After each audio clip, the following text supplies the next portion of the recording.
입니다. 이 시간 기도하겠습니다. 하나님 아버지 감사합니다. 예배당에 모인 저희들이 하나님 앞에 예배하며 이 시간 하나님의 말씀 앞에 섭니다. 하나님의 말씀을 듣게 하시고 성령이 우리 안에 계셔서 그 말씀이 살아 움직이게 도우시고, 그리고 그 말씀에 순종하며 살아갈 때마다 주시는 크신 은혜를 경험하는 성도들 되게 하옵소서. 이 시간 성령 하나님이 우리에게 말씀해 주시기를 소망하며 예수님의 이름으로 기도드립니다. 아멘. 이 시간 하나님의 말씀을 보겠습니다. 사무엘상 3장 1절로 9절의 말씀입니다. 구약성경 사무엘상 3장 1절로 9절의 말씀 한 절씩 교독합니다. 아이 사무엘이 엘리 앞에서 여호와를 섬길 때에는 여호와의 말씀이 희귀하여 이상이 흔히 보이지 않았더라.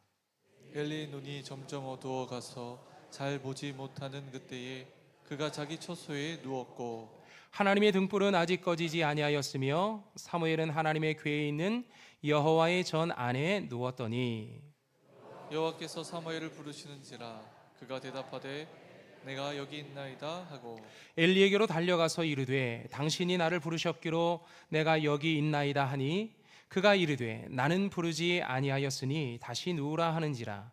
그가 가서 누웠더니 여호와께서 다시 사무엘을 부르시는지라 사무엘이 일어나 엘리에게로 가서 이르되 당신이 나를 부르셨기로 내가 여기 있나이다 하니 그가 대답하되 내 아들아 내가 부르지 아니하였으니 다시 누우라 하니라. 사무엘이 아직 여호와를 알지 못하고 여호와의 말씀도 아직 그에게 나타나지 아니한 때라. 여호와께서 세 번째 사무엘을 부르시는지라 그가 일어나 엘리에게로 가서 이르되 당신이 나를 부르셨기로 내가 여기 있나이다 하니 엘리가 여호와께서 이 아이를 부르신지를 깨닫고 함께 읽습니다.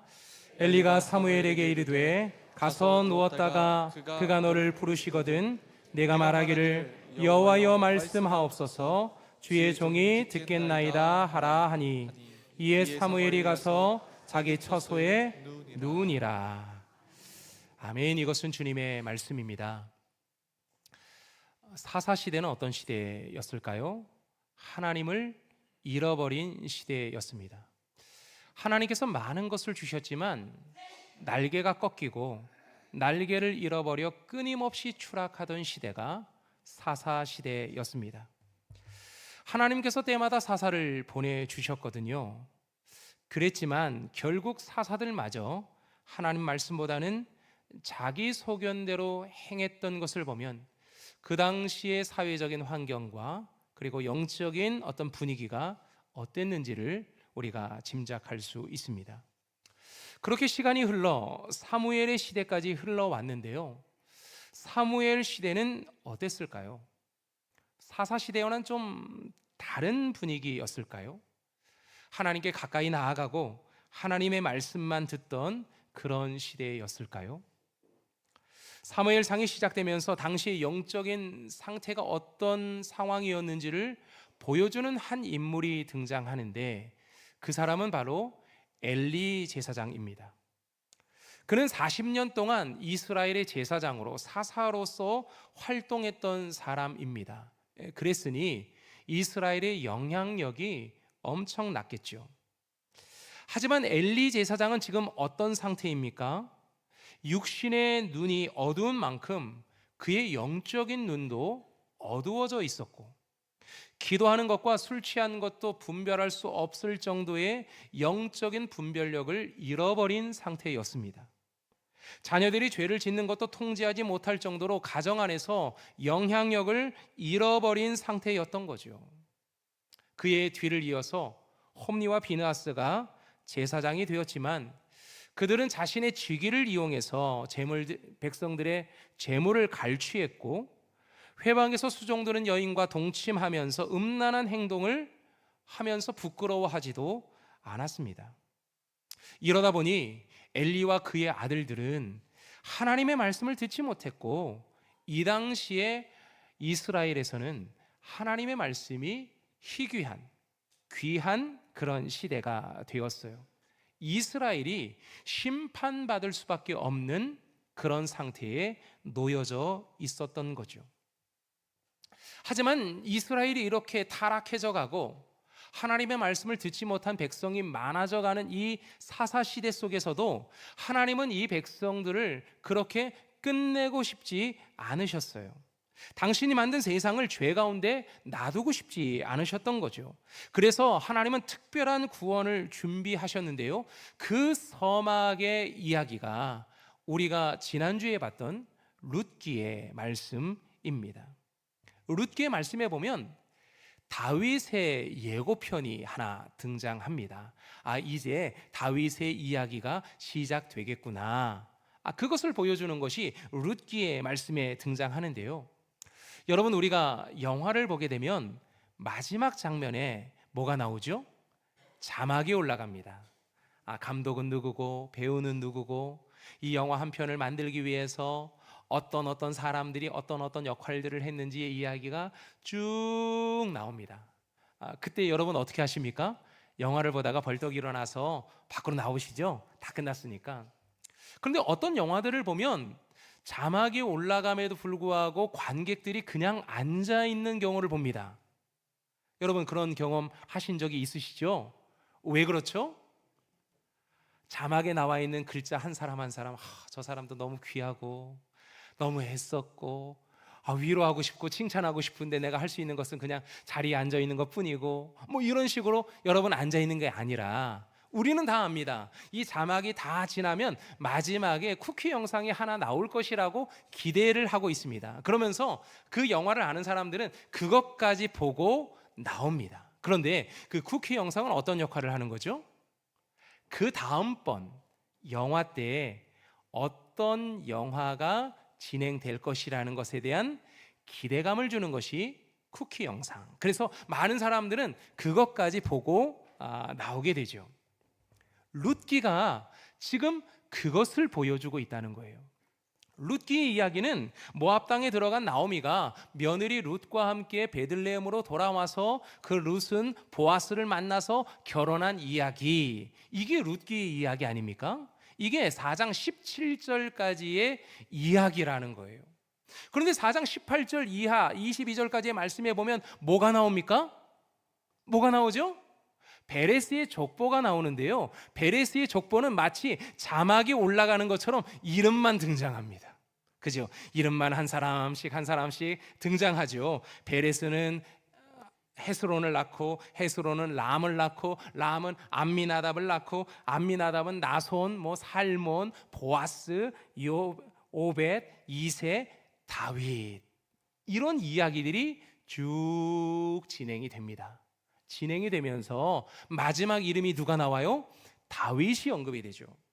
여러분 지난주에 이제 어성경 구약 특강, 구약 강의를 들으신 우리 공부하시는 분들은 배우셨지만 족보용법이라는 게 있었는데요, 족보용법이 뭡니까? 앞에 등장하는 인물과 마지막에 등장하는 인물에 대한 이야기를 했어요. 앞에 등장하는 첫 번째 인물은 지금까지 이 사람에 대한 이야기를 했고, 그리고 마지막에 나오는 그 사람의 이름은 앞으로 이 사람에 대한 이야기가 전개될 것이다. 이제 그런 이야기로 족보용법이라는 것들을 우리가 배웠는데, 이 베레스의 족보가 이와 같은 이야기를 전해주면서 이제 다윗의 이야기가 시작되겠구나, 하나님이 다윗을 통해서 이스라엘을 구원하신 이야기가 시작되었구나, 그것에 대한 기대감을 가지고 이제 사무엘 상으로 넘어가자, 이렇게 기대감을 갖고 성경을 읽게 한다는 거죠. 이러한 구원의 과정 속에서 먼저 태어난 사람이 있었는데요, 사무엘입니다. 우리가 예수님의 탄생을 준비하기 위해서 세례 요한이 먼저 온 것처럼 하나님의 구원을 준비하기 위해서 사무엘이 태어나는데, 사무엘이 태어나는 장면이 오늘 우리가 읽었던 3장의 전후에 나와 있는 내용입니다. 사무엘이 태어나던 당시의 이스라엘은 어떤 상황이었을까요? 그 시대는 하나님의 말씀이 들리지 않던 시대였어요. 자, 3장 1절의 말씀, 우리가 아까 읽었던 1절의 말씀을 우리가 다시 한번 같이 한번 읽어보겠습니다. 아이 사무엘이 엘리 앞에서 여호와를 섬길 때에는 여호와의 말씀이 희귀하여 이상이 흔히 보이지 않았더라. 희귀하다, 야카르라는 단어를 사용하고 있는데 영어 성경에 보니까 rare, 드물다라는 표현과 precious, 아주 소중한, 가치 있는, 하나님의 말씀이 드물다 보니까 어쩌다가 한 번씩 듣다 보니까 그 말씀이 너무 소중하고 가치 있는 것처럼 느껴지는 그런 시대였어요. 당시의 사사요, 제사장이었던 엘리와 그의 아들들에게는 하나님의 말씀이 들리지 않았어요. 하나님이 여러 차례 많은 사인을 주셨음에도 불구하고 그들은 하나님의 말씀을 분별하지 못했고 하나님의 말씀에 순종하지 않았어요. 하지만 어린 사무엘에게는 어떻습니까? 어린 사무엘은 하나님의 말씀을 듣습니다. 하나님의 말씀을 듣고 그 말씀에 순종하겠다고 응답합니다. 이렇게 하나님의 부르심과 사무엘의 응답 속에서 하나님의 구원이 시작되는 것을 보여주는 것이 바로 이 사무엘상 하의 말씀인 거죠.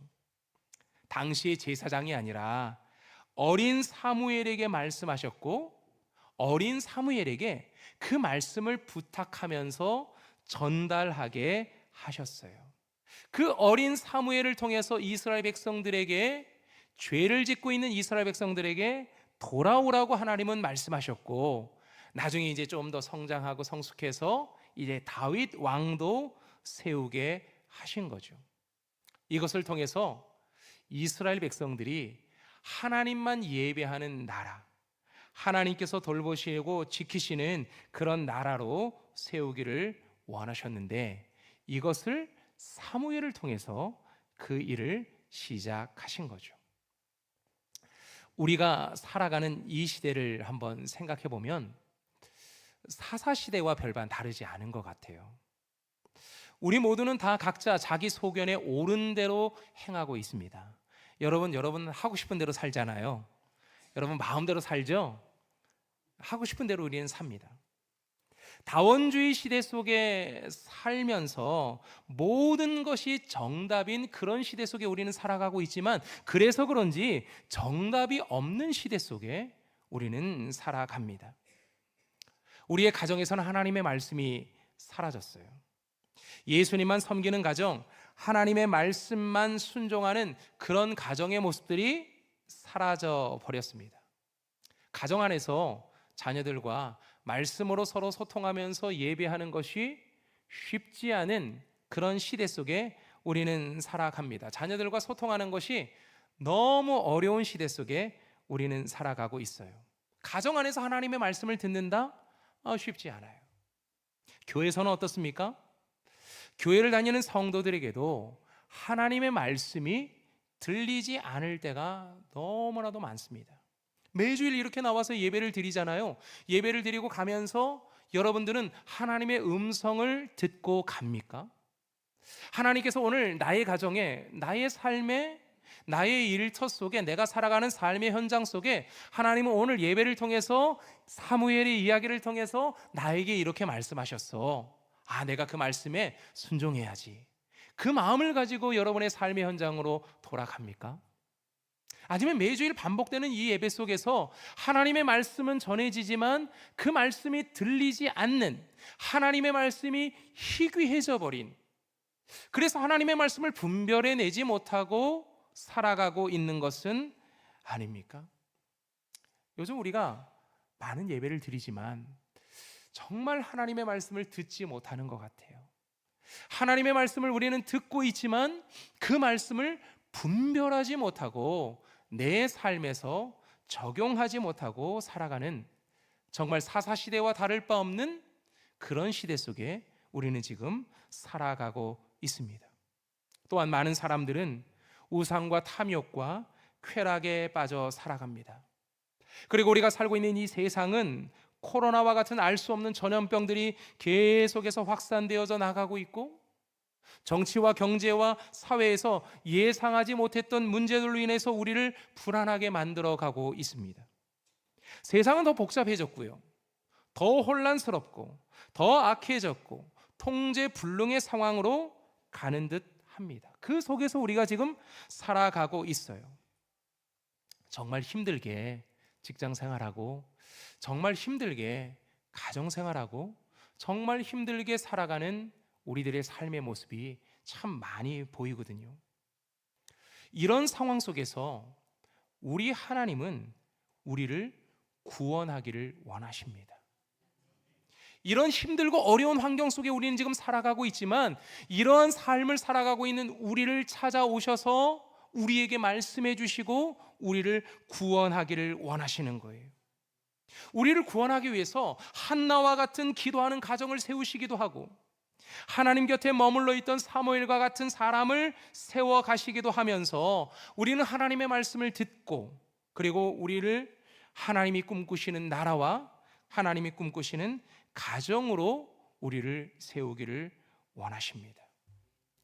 하나님의 이 구원의 계획 속에 우리는 지금 어디에 머물러 있는 걸까요?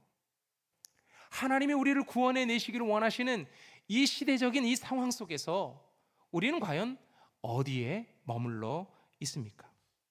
우리는 한나처럼 기도하는 자리에 머물러 있어야 합니다. 한나의 가족은 매년 예배하기 위해서 성막에 있는 실로에 올라가서 그곳에서 정말 하나님 앞에 간절하게 기도를 했어요. 자, 사무엘상 1장 10절의 말씀에 보면 한나가 마음이 괴로워서 여호와께 기도하고 통곡했다고 성경은 이야기합니다. 한나가 정말 하나님 앞에 간절하게 기도했어요. 그럴 때 그는 하나님의 음성을 들었고, 그 하나님의 말씀을 통해서 사무엘이 태어나게 됩니다. 우리도 마찬가지예요. 우리도 기도하는 자리에 머물러 있어야 합니다. 그래서 하나님의 예레미야 선지자를 통해서 이렇게 말씀해 주셨어요. 너는 내게 부르짖으라.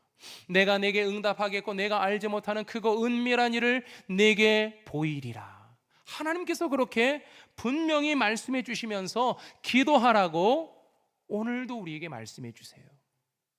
예수님도 낙심하지 말고 인내하며 기도하라고 말씀해 주셨어요.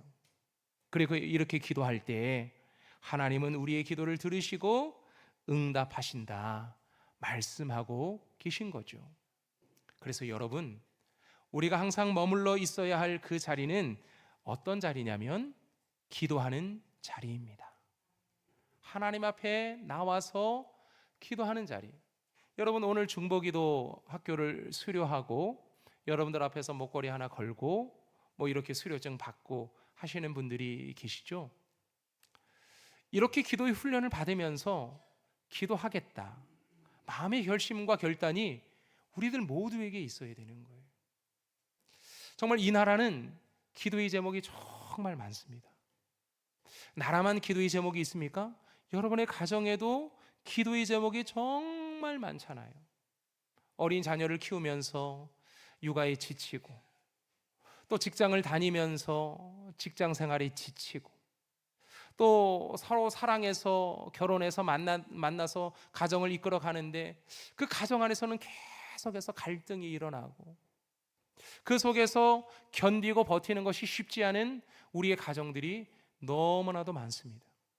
교회도 마찬가지죠. 교회도 사람들이 모여 있는 곳이라 갈등이 생길 수밖에 없고, 같이 모여서 같이 목장 안에서 또 같이 봉사의 자리에서 같이 만나다 보니까 뭐 이것저것 의견의 갈등이 생겨서 서로 다투고 싸울 때도 한두 번이 아니죠.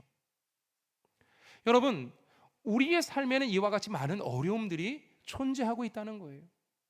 그러면서 하나님의 음성을 듣지 못하는 그런 시대 속에 우리는 지금 살아가고 있는데, 이 시대 속에 하나님이 우리를 어디로 초대를 하시느냐? 기도하는 자리로 우리를 부르신다는 거예요. 여러분, 기도로 깨어있기를 축복합니다. 날마다 기도하십시오. 기도하는 자리만 되면 나오십시오. 그리고 기도하는 어떤 기회만 되면 들어가서 공부도 하시고, 여러분 기도의 사명을 다시 한번 불을 붙이시길 바랍니다. 우리가 기도할 때 하나님은 우리의 기도에 응답해 주실 줄로 믿습니다. 자, 그렇다면 우리는 기도하는 사람들인데, 그럼 기도하는 사람들은 어디에 머물러 있어야 하느냐라는 건데요. 기도하기 위해 사무엘처럼 우리는 하나님의 성전 안에, 그리고 하나님 곁에 늘 예배하는 자리에 머물러 있어야 하는 거예요. 여러분, 오늘 보면 2절의 말씀을 보십시오. 엘리가 눈이 어두워서 잘 보지 못한다, 그렇게 나와 있어요. 2절의 말씀에 보면 이것은 하나님과 소통이 되지 않고 아무것도 보거나 들을 수 없는 그런 영적인 상태가 되었다는 것을 보여주고 있는 말씀인데요, 이 3절의 말씀에 보면 하나님의 등불은 여전히 꺼지지 않았다는 것을 보여줘요. 이것은 무엇을 나타내느냐? 하나님은 늘 우리와 함께 하시고 이스라엘과 함께 하시며 이스라엘에게 말씀해 주시고 이스라엘을 여전히 인도하신다는 것을 보여주고 있는데요, 3절 하반절에 보면 사무엘이 어디에 머물러 있었느냐, 그것을 보여주고 있는 장면이 나와요. 엘리는 어디에 머물러 있었습니까? 2절 하반절에 자기의 처소에 머물러 있었어요. 자기 집에 그냥 편안하게 그냥 누워서 자고 있었던 거죠. 근데 지금 사무엘은 어디에 머물러 있었습니까? 여호와의 전 안에 누워 있었어요. 하나님 곁에 있었다는 거죠. 하나님은 누구에게 말씀하시고 누구에게 응답해 주셨습니까? 집에 머물러 있는 이 40년 차 제사장이었던 사사였던 엘리가 아니라 이제 어린 나이에 하나님의 말씀이 뭔지, 하나님이 말씀하시는 것이 무엇인지 그것들을 분간할 수 없는 사무엘에게 하나님이 말씀해 주셨다는 거예요. 여기서 놀라운 진리가 하나 나오는데요, 하나님은 제사장에게 말씀하시는 것이 아니라 성전 안에 머물러 있는 자에게 말씀하십니다. 하나님은 직분을 통해서 말씀하시는 것이 아니라 하나님 곁에 머물러 있는 자에게 말씀하신다는 거예요. 이게 놀라운 진리, 놀라운 비밀입니다. 40년 지기 제사장에게 하나님은 말씀하지 않았어요. 이제 어린, 이제 조금 이제 자기 거 챙기고 조금 왔다 갔다 할 수 있는 그 어린 나이인 그 사무엘에게 하나님이 말씀해 주셨다는 거죠.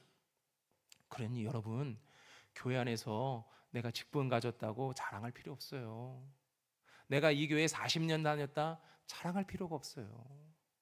내가 하나님과 얼마나 소통하고 있느냐, 하나님의 음성을 내가 얼마나 듣고 있느냐, 그 음성 앞에 내가 얼마나 반응하고 있느냐, 이것이 굉장히 우리의 신앙에 있어서 너무나도 중요하고, 하나님의 말씀이 희귀해진 이 세상 속에서 하나님의 복음을 전해야 되는 그 사람들에게 너무나도 중요한 말씀이라는 거예요. 그래서 우리는 하나님의 말씀을 듣기 위해 예배하는 자리, 교회 안에 머물러 있어야 합니다. 예배하는 자리, 교회는 하나님의 말씀을 들을 수 있는 최적의 장소이기 때문입니다. 여러분, 요즘에 기적의 21일 특별한 밤 예배를 우리가 드리고 있는데, 여러분 그 시간 어디에 머물러 계십니까? 특별한 밤 예배의 시간 어디에 머물러 계십니까? 가정에 머물러 계시겠죠. 그리고 8시니까 그때 되면 이제 퇴근하고 이제 와서 씻고 식사하면서 가족들과 이제 대화하고, 또 얘기를 들어보니까 우리 젊은 3040의 우리 가정들의 얘기를 들어보니까 그때 밥 먹이고 이제 씻기고 재워야 되는 아주 바쁜 시간이라고 얘기를 하시더라고요. 아이, 그렇죠. 애기 재워야죠. 밥 먹여야죠. 중요하니까. 우리는 지금 기적의 21일 특별한 밤 예배를 통해서 예배하는 자리로 여러분을 초청했어요.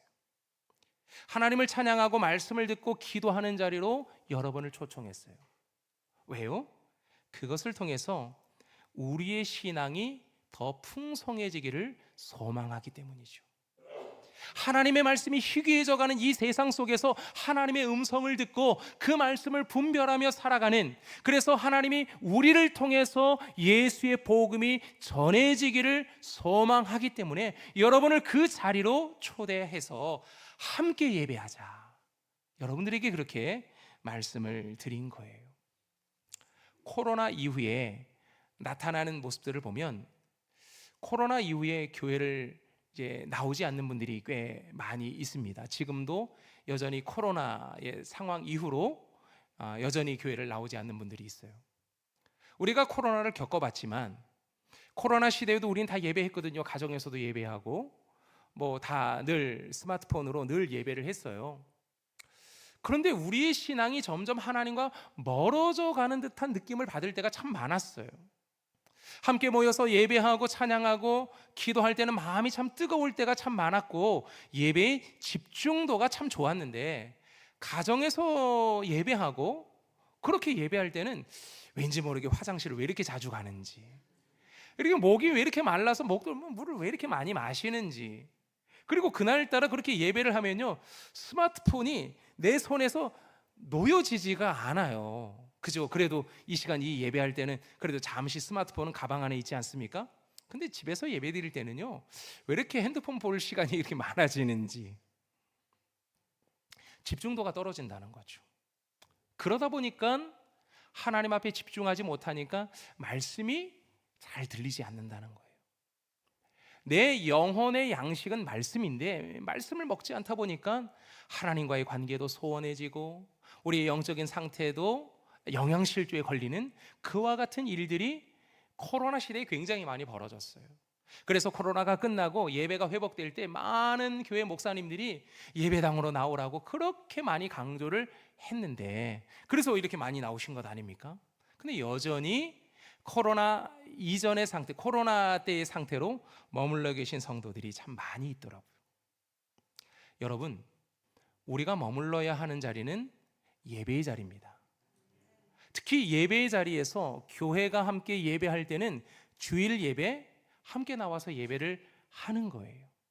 그리고 수요일과 금요일 예배, 우리가 새벽 예배도 있지 않습니까? 그렇게 해서 예배를 나오실 수 있으면 기회만 되면 나오는 거예요. 그렇게 할 때 우리의 믿음과 우리의 신앙이 뜨거워집니다. 여러분, 지난 목요일에 우리가 기적의 21일 우리가 간증을 들을 때 나왔던 간증의 이야기를 기억하십니까? 와플 대학의 사장님이 나오셔서 간증을 하셨잖아요. 17살 된 자신의 딸이 새벽 예배가 가고 싶다고 해서 교회 옆으로 이사를 갔던 그 이야기를 들었어요. 그렇게라도 해서 딸을 이 새벽 예배를 다니고 싶다는데 그 새벽에는 아침 첫 차도 아직 운행 전이고 또 택시를 태워 보내기도 무서운 세상이고 그러다 보니까 그냥 교회 옆으로 이사를 가버린 거죠. 딸 아이만 보내기가 좀 그러니까 자기도 나와서 함께 새벽 예배를 들었다. 그러면서 믿음도 들어가고 예배도 즐거워지고 말씀도 재밌어져서 하나님을 깊이 만났다.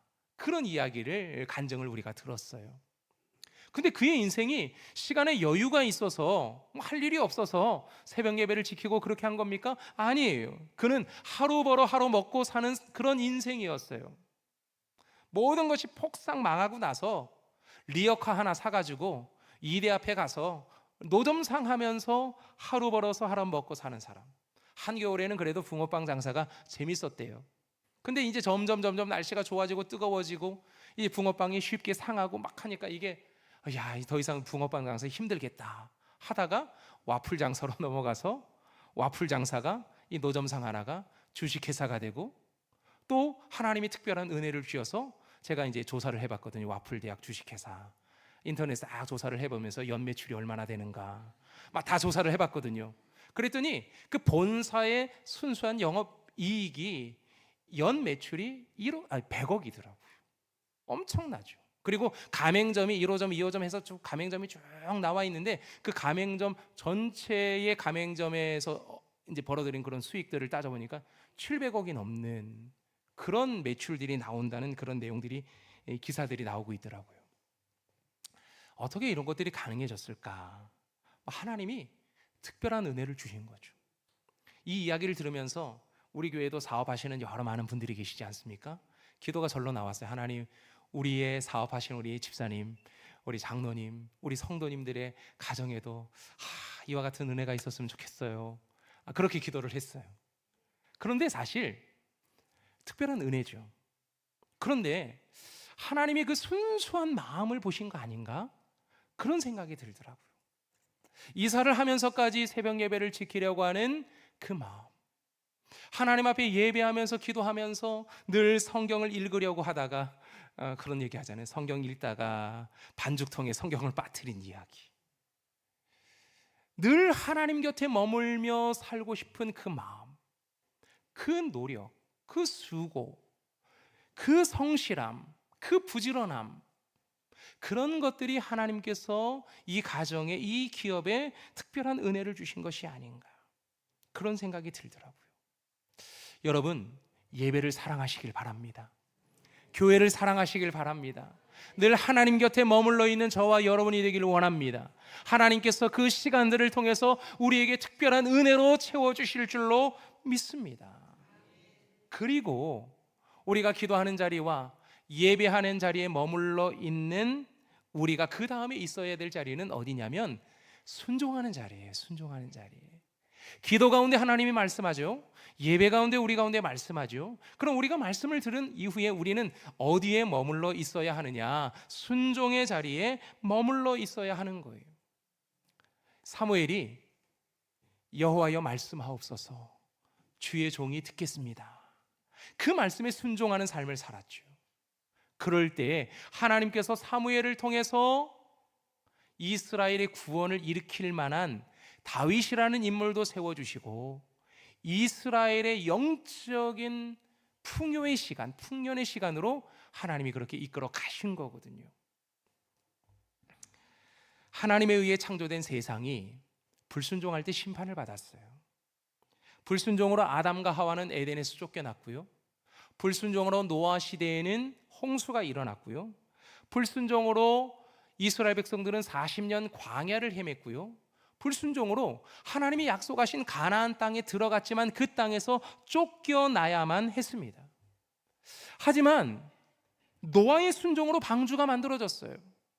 아브라함의 순종으로 가나안 땅의 약속을 받았어요. 모세의 순종으로 이스라엘은 출애굽을 했고 사무엘의 순종으로 말씀이 들리지 않던 그 시대에 하나님의 말씀이 전달되는 은혜가 있었어요. 이것을 통해서 하나님은 하나님의 말씀을 듣고 순종하는 사람을 통해서 하나님의 나라, 하나님의 역사를 만들어 가신 거죠. 하나님은 우리를 통해서도 하나님의 역사를 만들어 가기를 원하십니다. 하나님의 나라를 일으켜 세우기를 원하십니다. 그래서 우리가 기도하는 자리와 예배하는 자리와 순종하는 자리에 머물러 있기를 원하십니다. 그 자리를 통해서 하나님의 복음이 전해지고 정말 하나님의 복음으로 많은 사람들이 그리스도에게로 돌아오기를 원하십니다. 그 말씀을 마음에 깊이 새기고 오늘 말씀이 들려지지 않는 말씀이 아니라 듣고 깨달아지는 말씀, 그리고 그 말씀에 은혜와 능력이 나타나는 삶을 살아가는 저와 여러분이 되기를 소망합니다. 이 시간 우리 함께 찬송하겠습니다. 찬송가 449장인데요 이 찬양이 참 많이 불렀던, 우리가 너무나도 잘 알고 있는 그런 찬송인데 이 찬송이 우리의 신앙의 고백이 되었으면 좋겠어요. 예수 따라가며 복음 순종하면 우리 행할 길 환하겠네. 주를 의지하며 순종하는 자를 주가 늘 함께 하시리라. 이 은혜가 오늘 찬송하는 저희들 모두에게 있기를 소망합니다.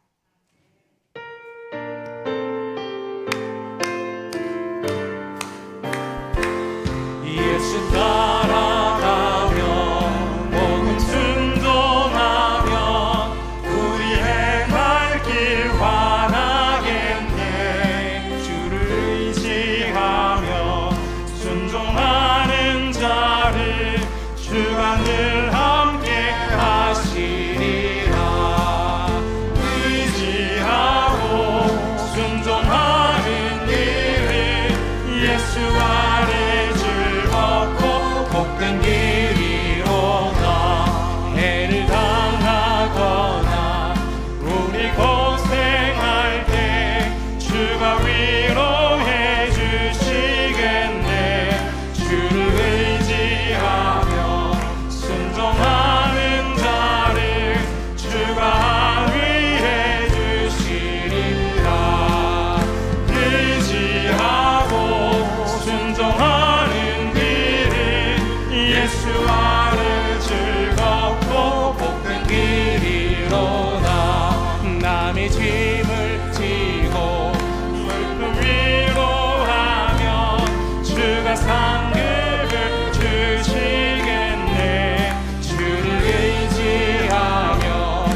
복 내려 주시리라.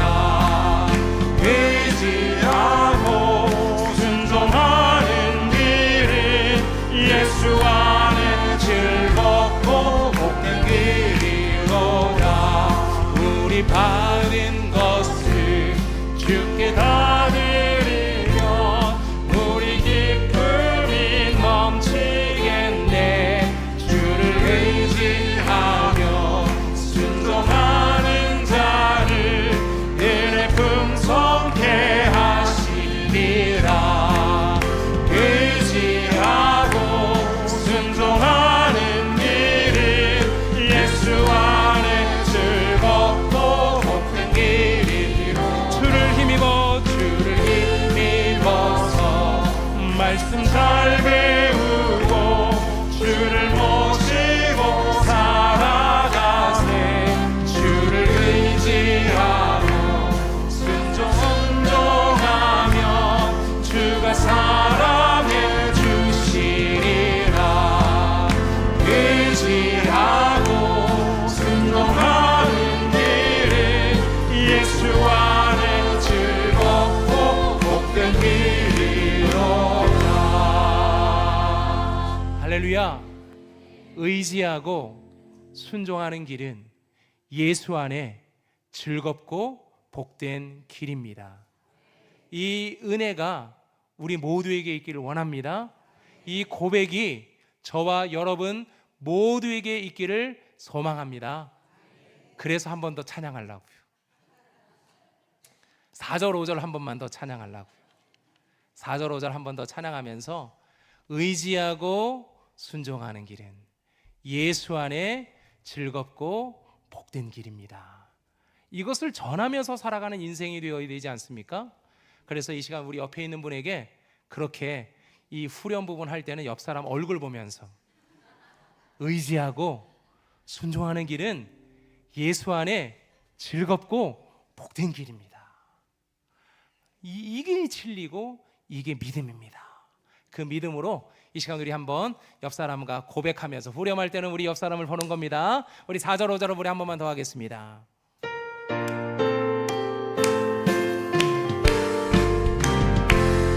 우리 받은 것을 주께 다 드리면 우리 기쁨이 넘치겠네. 주를 의지하며 순종하는 자를 은혜 풍성케 하시리. 의지하고 순종하는 길은 예수 안에 즐겁고 복된 길이로다. 주를 힘입어서 말씀 잘 배우고 주를 모시고 살아가세. 주를 의지하고 순종하며 주가 사랑해 주시니. 우리 옆 사람을 보면서 의지하고 순종하는 길은 예수 안에 즐겁고 복된 길